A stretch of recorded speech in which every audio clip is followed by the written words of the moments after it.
So, was anyone up at the crack of dawn this morning for an Easter egg hunt? No? There was a big debate in our house last night as to whether we could get everyone roused and ready for an Easter egg hunt first thing, or whether it was just too much pressure. The changing of the clocks meant that, everyone was going to lose an hour's sleep. Isaac had to be down here at 8:15 in order to start setting up all the AV stuff. So could we do an Easter egg hunt as early as 7:30 after the clocks had changed? So this was a source of great debate around the dinner table last night. And in the end, I concluded, there is no way we are getting up at that time. So did anyone actually make it up? You did. You guys did as well. Okay. I guess there's a threshold sort of children of certain ages below which, you've got to get up for it one way or the other. Any great surprises? Any great shocks from the kids? Or even from the adults? No? Well, as John says, we're doing a sort of second part of two parts today. Last week, John talked about your king is coming, and today we're going to talk about your king has come. But actually, I've changed the sort of theme just a little bit to a theme of why settle for ordinary. Why settle for ordinary? Whether you got up this morning nice and early for that Easter egg hunt, whether there are other things that you have had as sort of surprises in your life. Shas and I managed to get a bit of a weekend away last summer. I had been on a business trip to Stockholm in Sweden for a conference, and we decided to make a little bit of a getaway of it, as my flight to get there had already been paid for through work, that she would then come and join me and we would tag on a couple of days of break in Stockholm because it happens to be my birthday weekend. So it's like, oh, fantastic, We'll make a little bit of a thing of it. And so I wrapped up the conference that I was in and moved to a slightly cheaper hotel it was a very nice hotel, but in another part of the city, down into the old town of Stockholm, if anyone knows it. And so I transited across Stockholm with my bags, and I got to the hotel that we were going to stay in and checked in, and they gave me my room key and stuff, and I went up to our room, and I walked in, and the first thing that hit me was this wall of heat. It's like the room was boiling. It's like, I know the Swedes like a sauna, but I was not intending on staying in one for the next 3 nights or whatever it was. So I thought, what shall I do? So I cranked up the air conditioning, took my laptop with me and went down to one of the lounge areas, thought I'll go and do an hour's work or so, and hopefully the room will have cooled down. Well, I did a bit of work for a bit. I went back up to the room and it was still roasting hot. So I had to go. I thought, I can't do this, not for the next sort of 2 or 3 days. So I went back down to reception and I said, look, I am really sorry. I said, but the room you've put us in, it's just too hot. There's no way that we can stay there. And so you get that inevitable conversation that you have with any receptionist at a hotel. Oh, well, I'm really sorry, sir, but we are very busy at the moment. Yes, I know, I understand. But I said, it's just not bearable to stay in that room. So she starts to tap away at her keyboard and sucks air through her teeth. That universal sign that whatever you're asking for is really difficult. And so, throughout this, I was apologetic. I was like, look, I understand, but my wife's coming to join us. We've only got a couple of days. We've managed to leave the 5 kids at home, and she's like, oh, well, and she taps me. She said, I think there might be one thing that I can do. And then she picks up the phone and she calls off to somebody else and she taps away again. And she says, yes, she said, there's one thing that I can do. But it would mean you just staying in a different room tonight and then transferring to another room. I said, look, I'm really happy with that. I said, we just can't stay in a room that's, the temperature's in the mid-30s or whatever it is. So she sorts it all out, and she hands me 2 different room keys. She says, oh, you might need both of these. She said, it's a little bit strange, but you'll understand when you get there. So it's like, okay, that's fine. I have to take these off. And I wander up to the 7th floor where our room is. And this is what I found. Oh, no. How do I play the video? Oh, can you play the video? Is that possible for you to play the video from there? Oh. I might just have to give you the description then, rather than playing. I thought I'd let you actually see it in all its glory. No? So anyway, it turned out that they had put us in the presidential suite. And so what you can see here on the left is the lounge. What you can't quite see on the right is the dining room. This was on the lower floor of the room and there was also a kitchen. And once you'd kind of got through that, you went up some steps and out onto the balcony with an amazing view over Stockholm. And then from there, you went up another flight of steps to where the bedroom suite was, complete with an enormous jacuzzi bath in the corner, separate shower and toilet area, Jack and Jill sinks, and then you went into the actual bedroom itself where you got this like massive super king size bed and its own separate seating area and TV. It was quite something. I know, right? Why settle for ordinary? I could have just settled for a rather dull and boring room. In fact, I could have settled for a very hot and unpleasant room. But I went and spoke to the receptionist and was very nice. And amazingly, we got given this suite.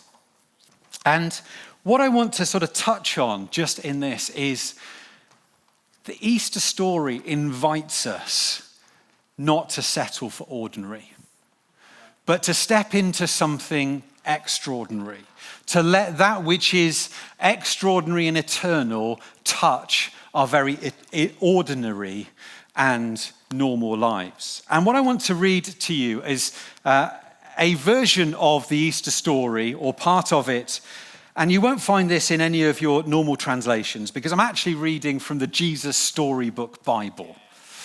Which for those of you who are parents might well know. Others of you might not, but it is a beautiful retelling of many of the biblical stories from Old and New Testament, but with the sound of Jesus through all of it. And I just want to I'm going to read you the first part of that Easter morning narrative. Jesus' friends were sad. They could never see their best friend again. How could this happen? Wasn't Jesus the rescuer, the king that God had promised? It wasn't supposed to end like this. Yes, but whoever said anything about the end? Just before sunrise, on the 3rd day, God sent an earthquake and an angel from heaven.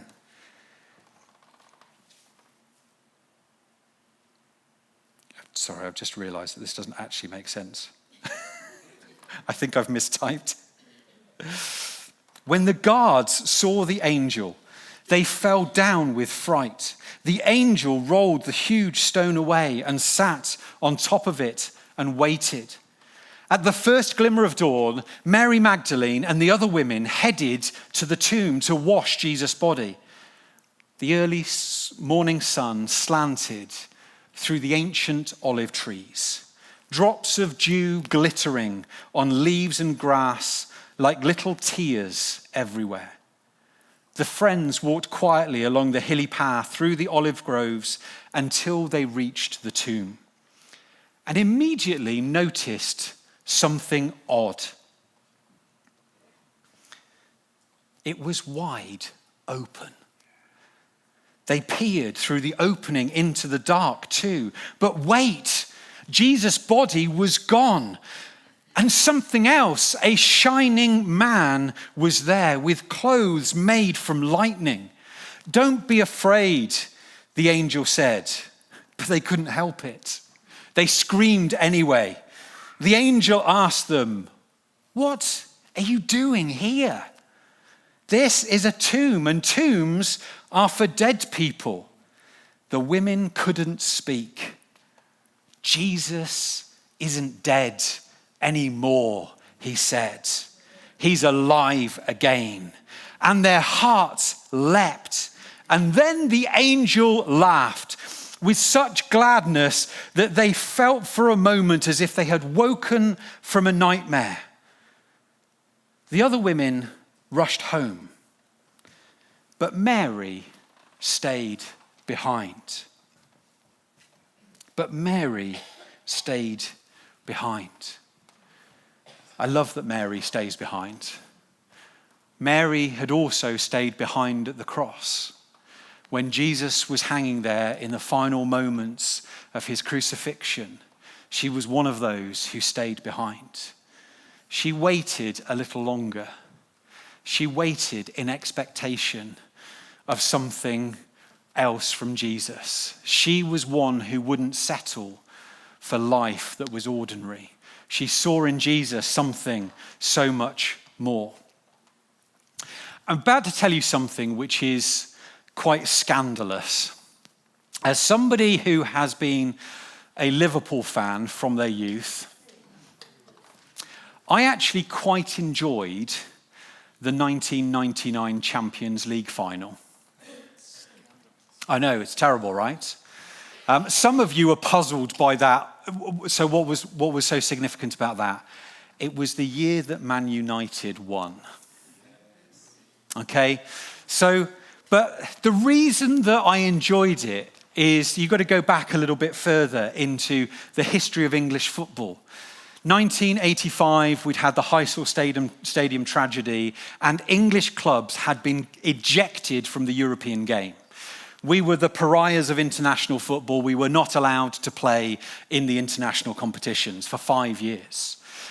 English football was pretty much in the doldrums. All the sort of great powers of world football were sitting elsewhere. It was your AC Milans and your Borussia Dortmunds and your Real Madrids and your Barcelonas. They were the great teams of European football at that time.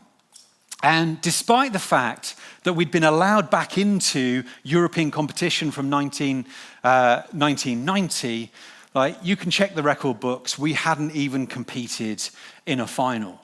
And so for like years, we'd been in the wilderness. And then 1999 comes along, and under Alex Ferguson's tutelage, this group of quite sort of significant players from English history starts to grow up, the class of 1992 and all of that sort of stuff. And they make it to the Champions League final in 1999.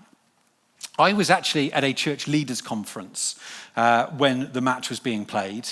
And because it was at a very holy Christian conference center, they didn't even have a television license. So there was a group of us who were like, can't believe it. We're hanging out with a bunch of church leaders when a major sporting event is happening at a place where you're not even allowed to watch television. But don't worry, because some of you will know Richard Colebrook.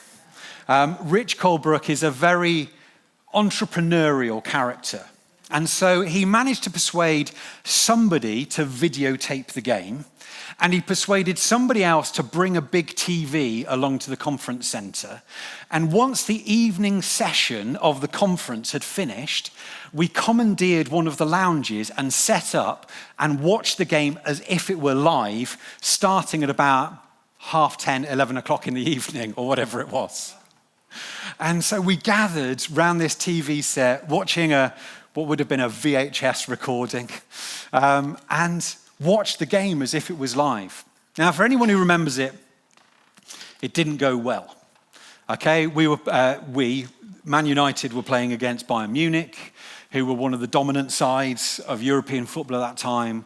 6 minutes in, Bayern go a goal up. And that is the way it stayed. Watch it through to the end of the first half. Second half starts in much the same way. Man United have not got the penetration they need, and it looks like it's going to go the way of the Germans.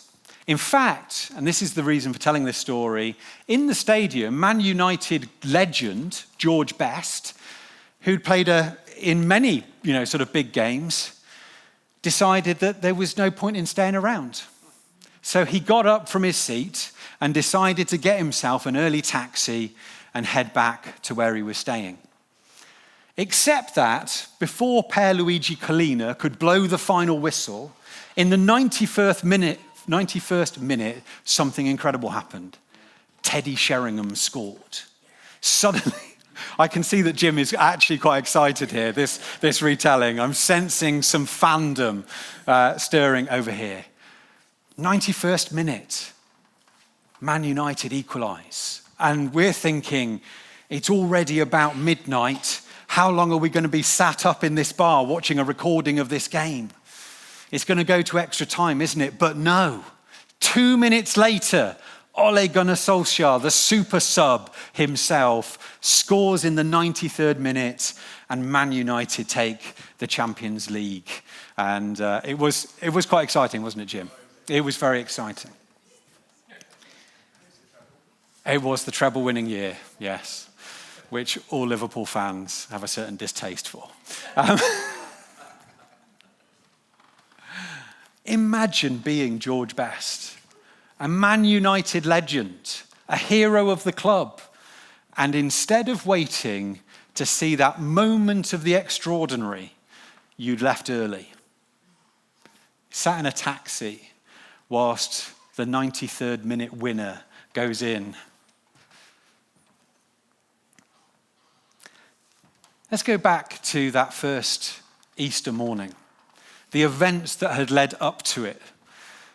Jerusalem, as we were hearing last week, was packed out with crowds who would come there to celebrate the Passover and the Feast of Unleavened Bread, which follows on from it.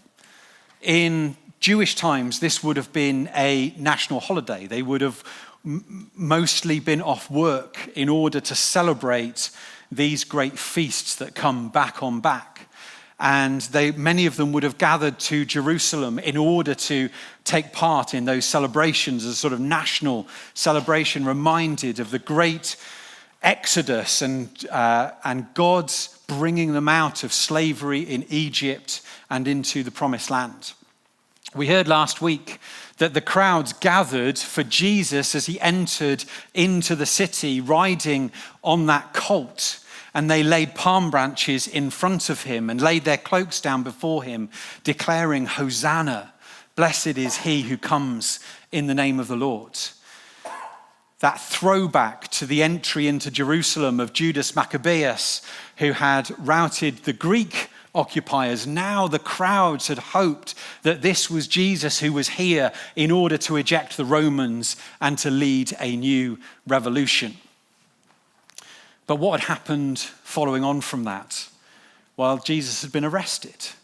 He had faced his trials, first his interrogation before Annas, who was the previous high priest, and then he'd had a trial in the Jewish court in front of Caiaphas, the current high priest.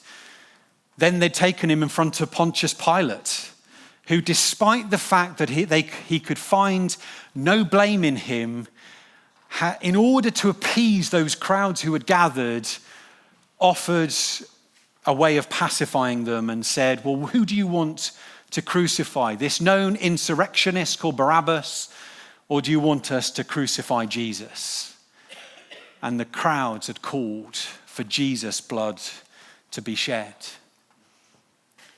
They'd taken him to the cross, and there he'd suffered the most ignominious of deaths. He had suffered the humiliation of both Jews and Romans as they hung him on the cross, as they cast lots for his clothes, as they jeered him, as they whipped him, as they put the crown of thorns on him, as they nailed his hands and feet, and they hung him there. Had taken him down, and he had been buried in a borrowed tomb belonging to Joseph of Arimathea. Now, the disciples actually waited around. They waited in Jerusalem. I wondered as I was sort of rereading these stories, what were they waiting for? Were they now just there to celebrate the rest of the Feast of Unleavened Bread the way that everyone else was? Were they there for something else? Were they still holding on to the flicker of hope that something was still going to come from this? Was there something deep inside them that told them this wasn't the end? You can imagine like the conversations that they must have had, like mixed, tinged with despair. What were we going to do? Were we going to go back to our lives as fishermen and tax collectors? That must have been pretty hard after years of walking with Jesus and seeing his ministry. But I mean, what would those conversations have looked like? And then we get to that Sunday morning when those three women headed to the tomb, expecting to find it heavily guarded. Pilate, in order to deal with any further risk of uprising and insurrection, had placed his seal on the tomb and had set a guard over it. That's probably 16 Roman soldiers. And so the women, I imagine, would have been approaching the tomb with some trepidation because they were going to ask for access to the tomb which Pilate had sealed and around which 16 Roman guards would have been stood. So imagine their surprise when they get there and there's not a guard in sight. The guards had fled, probably knowing that they would have been killed if they'd been found. Even to fall asleep whilst on guard duty was a capital crime. So to let Jesus' tomb get raided whilst they were on guard would have certainly meant that all of them would have been killed. And yet the ladies come and they find the guard gone, the stone rolled away, and the tomb empty. Let's finish reading the story. But Mary stayed behind. How could it be true? Jesus was definitely dead. How could he be alive? Just then, Mary heard someone else in the garden. Perhaps it's the gardener, she thought. He'll know where Jesus' body is. I don't know where Jesus is, Mary said urgently. I can't find him. But it was all right.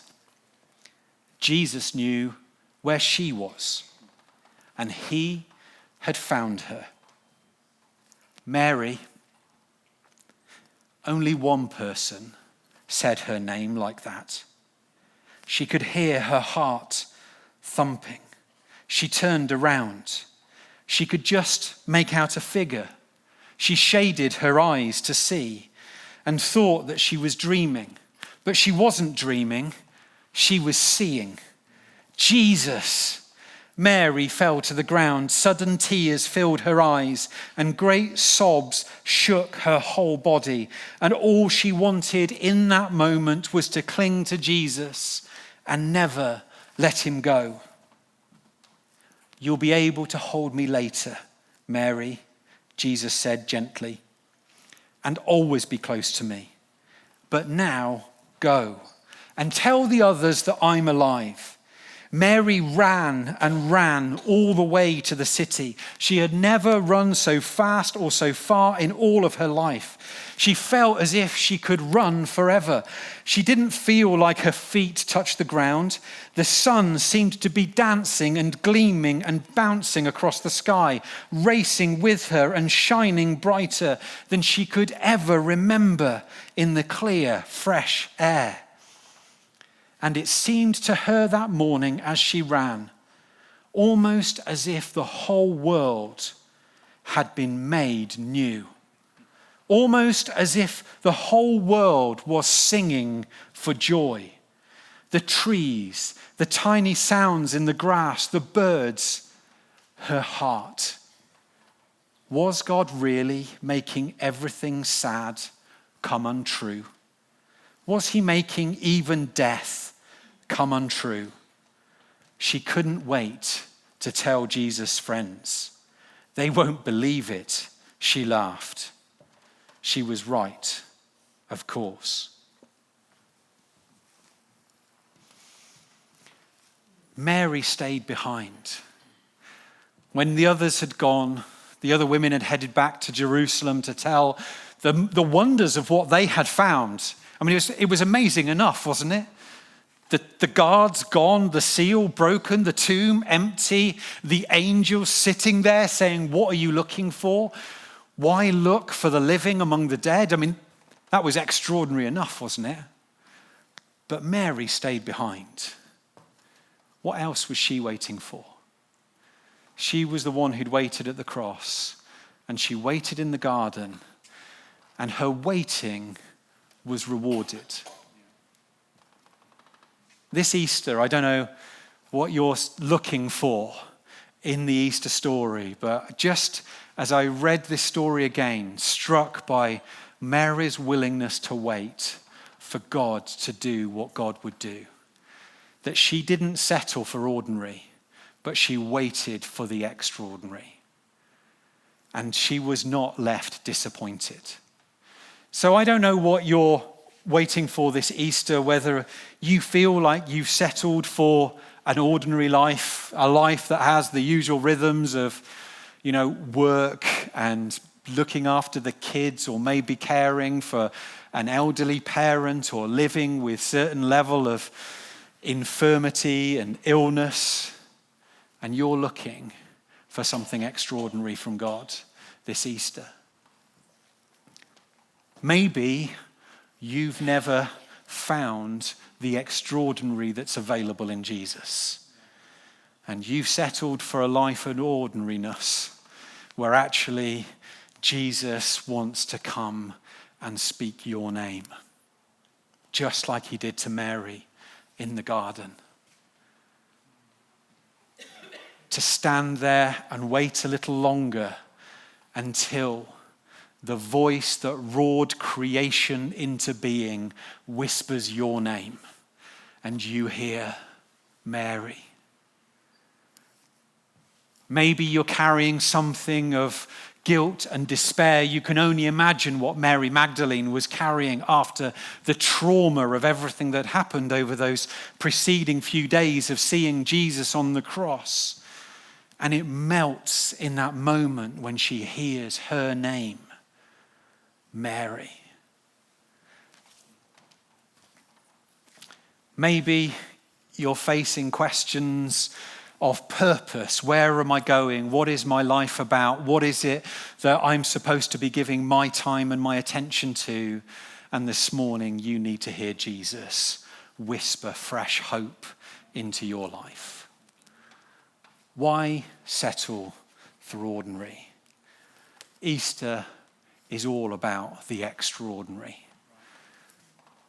And I think there are some people here this morning who need to hear the whisper of Jesus again, like Mary did in the garden, and hope suddenly blossoming, and despair being dispelled as we encounter the one that we thought was the gardener, but turns out to be the eternal risen Lord Jesus, who has got a plan and a purpose for our lives.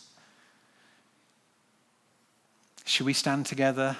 Ken and Rob, do you want to come back and lead us in a song whilst I just pray?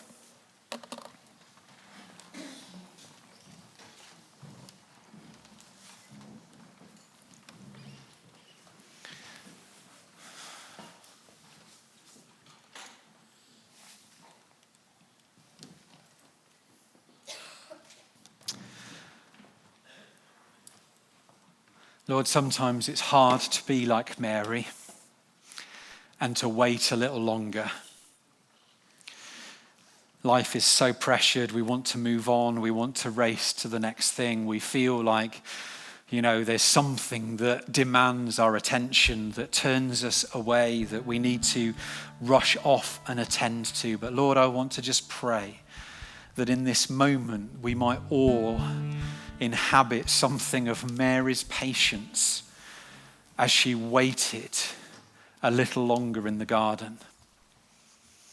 And as we wait, Lord, I want to pray that that patience might enjoy the reward of hearing your voice, of you coming to speak to each one of us. Lord, whatever it is that we are waiting for, whatever it is that we need to hear from you, the hope, the lifting of despair, the freedom from guilt, the plans and purposes that you've got for us. Lord, I want to pray that this morning we might hear our name on your lips, that we might hear you whisper to us, and in your whisper, in your voice, we might hear a sound of hope and a sound of freedom and a sound of purpose that we need to take us forward from here this morning.